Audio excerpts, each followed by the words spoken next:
Glory, glory, haleluya. Glory, glory, haleluya. Selamat pagi dan selamat hari Minggu. Berjumpa kembali dengan saya, James Mesak, dalam seri program rohani Pahlawan Alkitab. Suatu program rohani yang akan membahas kisah hidup tentang pahlawan-pahlawan iman di dalam Alkitab. Kehidupan pribadi, kehidupan keluarga, perjalanan hidup, karya-karyanya, kenangan-kenangannya yang luar biasa, serta pengalaman-pengalaman pribadi bersama dengan Yesus Tuhan yang akan menjadi teladan buat kita semua. Selamat menikmati dan Tuhan Yesus memberkati.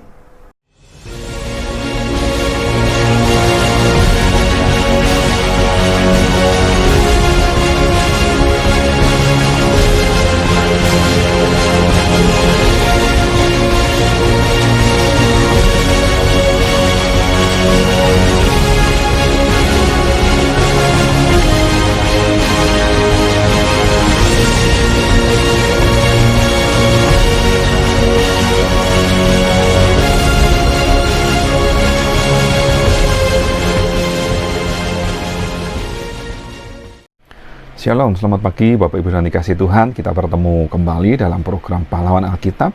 Dan hari ini kita masuk ke seri ke-33, di mana kita akan membahas tentang Maria, Ibu Yesus. Memang ada beberapa nama Maria yang tercatat di dalam Perjanjian Baru, tetapi hari ini kita sama-sama belajar mendengar kisah tentang Maria, Ibu Yesus. Maria adalah nama dalam bentuk Yunani, dan untuk bahasa Ibraninya adalah Miriam, yang artinya pahit. Maria mempunyai suami yaitu Yusuf dari Nazaret, lalu mempunyai anak laki-laki yaitu Yesus. Dan kemudian di dalam Lukas 2 ayat 7 dan Matius 13 ayat 55 tercatat nama anak laki-laki yang lain yaitu Yakobus, Yusuf, Simon, dan Yudas. Dan disebutkan dalam Matius 13 ayat 56 memiliki beberapa anak perempuan yang tidak dikenal namanya. Dan disebutkan pertama kali di dalam Matius 1 ayat 16, nama Maria disebut sebanyak 19 kali, dan ada 5 kitab Injil yang menyebutkan nama Maria, yaitu Matius, Markus, Lukas, Yohanes, dan Kisah Para Rasul. Nah, tempat kelahirannya diperkirakan di kota Nazaret di Galilea, dan pekerjaannya adalah istri, ibu rumah tangga tentunya. Dan terakhir disebutkan namanya di dalam Kisah Para Rasul 1 ayat 14. Lalu kita masuk ke dalam poin yang kedua, di mana kita akan membahas kisah perjalanan hidup dan apa yang menjadi karya dari Maria selama Maria hidup. Seperti kita tahu bahwa Maria adalah kerabat dari Elisabet, istri dari Imam Zakaria. Dan Elisabet sendiri adalah keturunan Harun. Dan Maria bertempat tinggal di Nazaret di Galilea, kemungkinan bersama dengan kedua orang tuanya, dan telah dipertunangkan dengan Yusuf dari keluarga Daud. Jadi diperkirakan memang sebagaimana Yusuf, Maria pun diperkirakan adalah keturunan dari Raja Daud. Lalu kita lihat kisahnya, bagaimana Maria berjumpa atau dijumpai oleh malaikat Gabriel di dalam Matius 1 ayat 18. Kelahiran Yesus Kristus adalah seperti berikut. Pada waktu Maria ibunya bertunangan dengan Yusuf, ternyata ia mengandung dari Roh Kudus sebelum mereka hidup sebagai suami istri. Lalu apa yang dikatakan malaikat Gabriel kepada Maria? Di dalam Lukas 1 ayat 26 kita baca sampai dengan ayat yang ke-35. Firman Tuhan berkata demikian. Dalam bulan yang ke-6, Allah menyuruh malaikat Gabriel pergi ke sebuah kota di Galilea bernama Nazaret. Ayat 27, kepada seorang perawan yang bertunangan dengan seorang bernama Yusuf dari keluarga Daud. Nama perawan itu Maria. Ayat 28, ketika malaikat itu masuk ke rumah Maria, ia berkata, "Salam, hai engkau yang dikaruniai, Tuhan menyertai engkau." Maria terkejut mendengar perkataan itu, lalu bertanya di dalam hatinya, apakah arti salam itu? Ayat 30, kata malaikat itu kepadanya, "Jangan takut, hai Maria, sebab engkau beroleh kasih karunia di hadapan Allah. Sesungguhnya engkau akan mengandung dan akan melahirkan seorang anak laki-laki, dan hendaklah engkau menamai dia Yesus. Ia akan menjadi besar dan akan disebut anak Allah yang maha tinggi, dan Tuhan Allah akan mengaruniakan kepadanya tahta Daud, bapa leluhurnya. dan ia akan menjadi raja atas keturunan Yakub sampai selama-lamanya, dan kerajaannya tidak akan berkesudahan. Ayat 34, lalu Maria berkata kepada malaikat itu, bagaimana hal itu mungkin terjadi, karena aku belum bersuami? Ayat 35, jawab malaikat itu kepadanya, Roh Kudus akan turun atasmu, dan kuasa Allah yang maha tinggi akan menaungi engkau. Sebab itu anak yang kau lahirkan itu akan disebut kudus, anak Allah.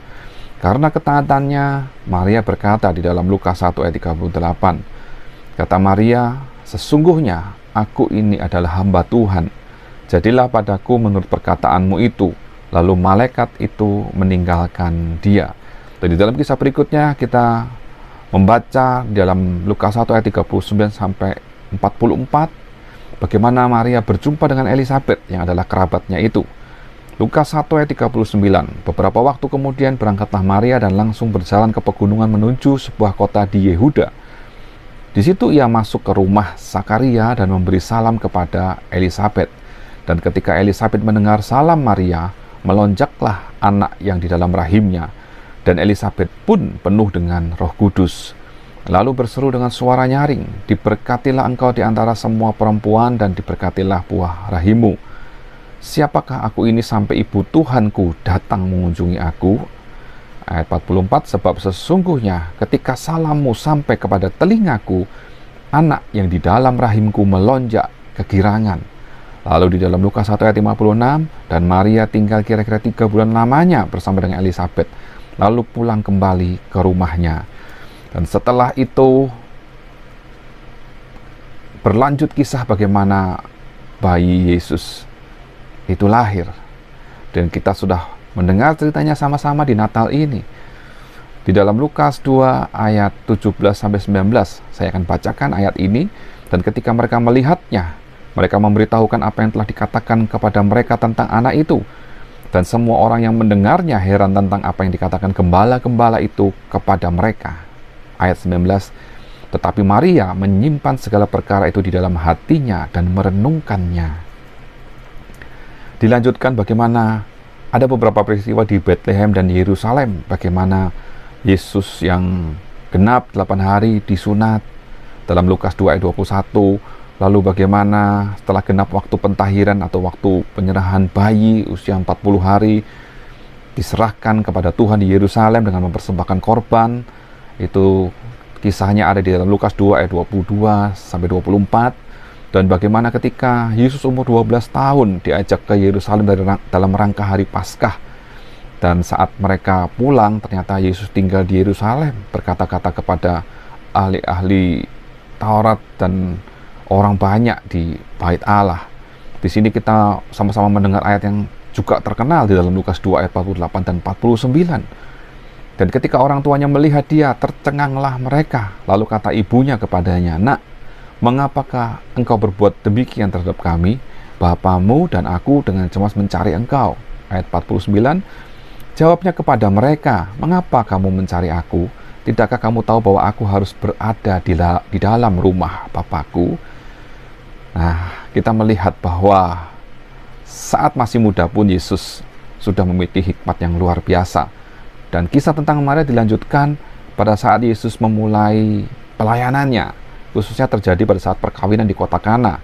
Kita baca dalam Yohanes 2 ayat 1 sampai 5. Pada hari ketiga ada perkawinan di Kana yang di Galilea, dan ibu Yesus ada di situ. Yesus dan murid-muridnya diundang juga ke perkawinan itu. Ketika mereka kekurangan anggur, ibu Yesus berkata kepadanya, mereka kehabisan anggur. Lalu kata Yesus kepadanya, mau apakah engkau daripadaku, ibu, saatku belum tiba? Tetapi ibu Yesus berkata kepada pelayan-pelayan, apa yang dikatakan kepadamu, buatlah itu. Di situ kita melihat bahwa Maria ada mendampingi Yesus pada saat ada perjamuan kawin di kota Kana. Dan di dalam pelayanannya selama Yesus hidup, nama Maria memang tidak disebutkan lagi kecuali pada saat Yesus disalib di atas Kalvari.